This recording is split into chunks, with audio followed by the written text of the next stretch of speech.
Talk us through how it's going to work. It's on the 14th of November, 2 o'clock at the prison. Obviously, if I could get married outside of the prison, that would be the preference, but they're not going to let him out for that.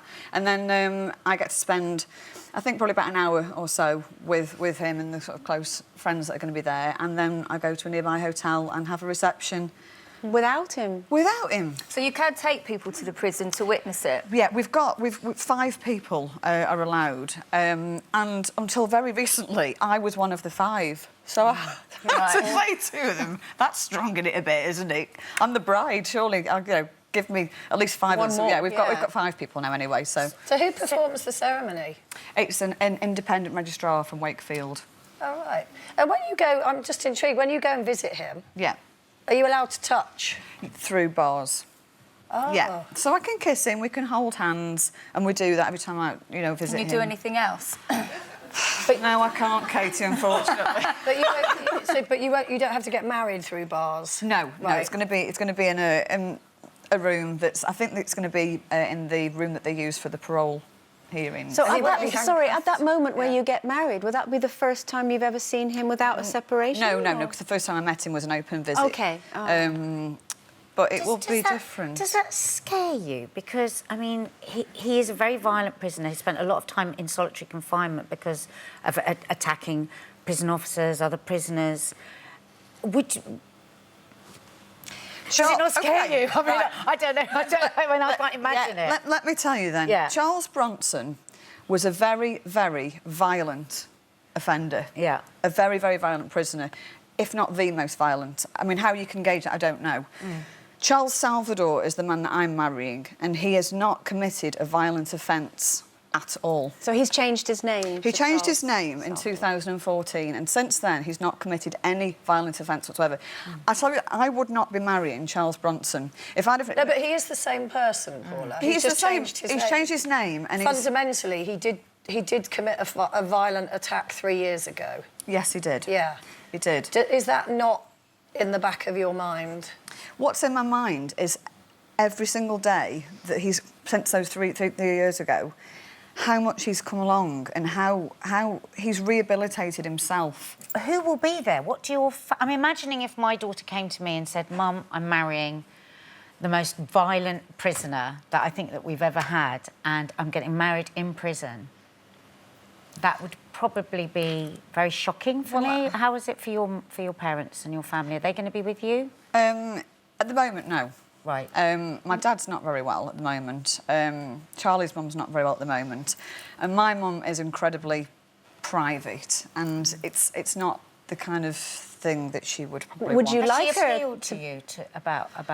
My mum knows that I'm a strong-willed person, and she sees that he makes me happy. And that might sound strange, and I can understand why that would sound strange to people. But she sees that this man, who, I speak to regularly, letters from every single day, visit every week, she's seen that he does. Over time, over this past 6 months, she has... Do you remember before, Jane, we were saying if you were my mum, that you'd be concerned and all of this, and initially that was... Because you're attractive, you're clever. That's very kind of you. And I would think... Where is this going? Because, he's the ultimate unavailable man, isn't he, really? And even if he gets out eventually, surely he's going to be institutionalised. Well, I have to stop you there, please, because it's when he's going to get out. It's not if. I tell you now, I wouldn't... assuming he doesn't do something else to scupper his chances. If he does, then... More fool him, because he's got the best opportunity now that he's ever had. He's got a future. But the question still stands. He's been in prison for so long. Isn't he just going to be... How are you going to live a normal life? It will be very difficult when he gets out, for him and me. It will be difficult. But you want children as well with him, don't you? Yeah, we spoke about having children, and that's something as a woman that is my right. And but how would you do that if you can't? Well, I can't, kind of. And, well, where he is now, it can't happen. Right. So I'm 37 now, so... Because just from my point of view, you could probably have, like, anyone on the outside, you know, not in prison. Why would you pick someone? I'm not you know, I'm just saying, why would you go for... You obviously had to go to him first without him coming to you. Yeah. So would you aim to get someone behind bars? No, absolutely not. I did not contact Charlie with the sole purpose of any of this. Why did you?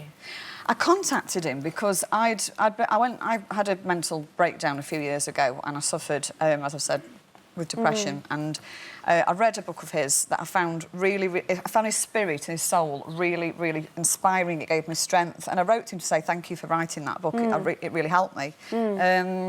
And he wrote back. And then I wrote back, and he wrote back, and then steadily it became more and more and more. And when I met him, chemistry was there, and I fancied the pants off him, and he fancied the pants off me. So from there day we go. one of writing, how quick did you see him? How quick did I see? Oh, 3 years. We were writing for 3 years before I actually met up with him. Yeah. And who would have thought that in just a few weeks' time you would be walking down the aisle with him? We wish you nothing but the best, Paula. Thank you very, very much. On the show today. It's Paula Williamson, everyone. Thank you.